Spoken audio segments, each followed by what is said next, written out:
তাহলে বন্ধুদের সাথে ম্যাঙ্গো কুলফি কীভাবে বানাতে হবে তৈরি করে দেখাবো।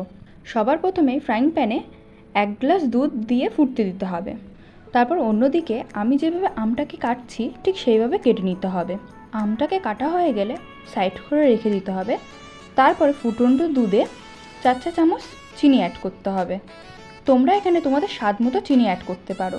তারপর আবারও কিছুক্ষণের জন্য ফুটতে দিয়ে কাজু কিশমিশ কেটে নেব। কাজু কিশমিশ কাটা হয়ে গেলে কুচি করা কাজু কিশমিশগুলো আমি ওই গরম দুধের মধ্যে দিয়ে দেবো। যখন দেখব দুধটি ঘন হয়ে আসছে তখনই কিন্তু আমি কাজু কিশমিশ অ্যাড করব। অ্যাড করার কিছুক্ষণ পরও আমি নাড়তে থাকবো যতক্ষণ না দুধটা ঘন হয়ে আসছে। এইবার দেখুন দুধটা ঘন হয়ে এসছে, এবার আমি নামিয়ে নেব। এরপর মালাইটাকে আমি ঠান্ডা করতে দেবো কিছুক্ষণের জন্য।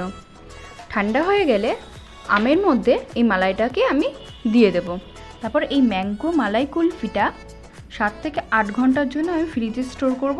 তোমরা চাইলে 12 ঘন্টাও ফ্রিজে রাখতে পারো।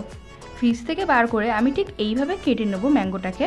তারপরেই তৈরি ম্যাঙ্গো মালাই কুলফি। এইভাবে বাড়িতে একবার ট্রাই করে দেখুন, অবশ্যই দোকানের মতো খেতে হবে। ভিডিওটি ভালো লাগলে একটা লাইক করে দিও, একটা কমেন্ট করে দিও। তোমাদের একটা লাইক ও কমেন্ট আমাকে অনেক উৎসাহিত করবে নতুন নতুন ভিডিও শেয়ার করতে তোমাদের সাথে। আর আমার চ্যানেলটিকে সাবস্ক্রাইব করে দিও, পাশে থাকা বেল বাটনটি ক্লিক করে দিও যাতে সমস্ত ভিডিও ছাড়ার সাথে সাথে তোমাদের কাছে পৌঁছে যায়।